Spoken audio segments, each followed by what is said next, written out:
here for the first time attending Arab Association of Urology Congress arranged here in Oman, Muscat. I attended the second boot camp actually. It was the second one, but first for me. And I enjoyed all the stations, and after that I'm attending the conference. And I'm enjoying all the sessions. They are really informative, and that adds to our knowledge and the knowledge that can be applied to our practice back in Tanzania. I've been attending the Arab Association of Urology regularly.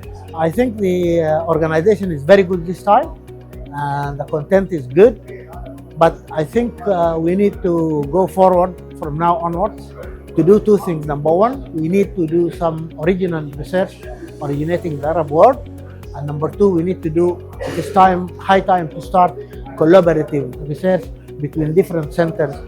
Still, we're seeing single centers giving us their results, but it is time, I think, to do big studies collaborative between different Arab world.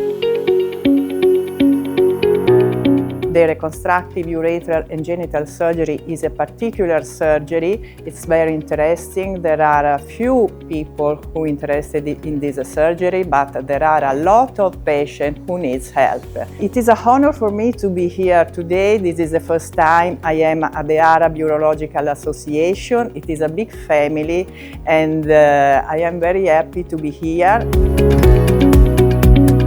I've done 2 presentations in workshops on painful bladder and urodynamics, but I've attended lots of sessions about all aspects of urology here, particularly robotics, and I've been very impressed.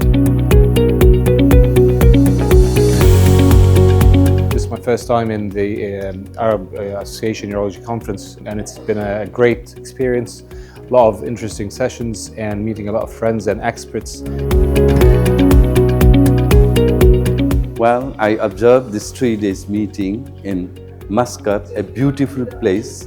And if you see the convention center, it's wonderful, and they have included all the state of the art, you see, from basics to the robotic surgery.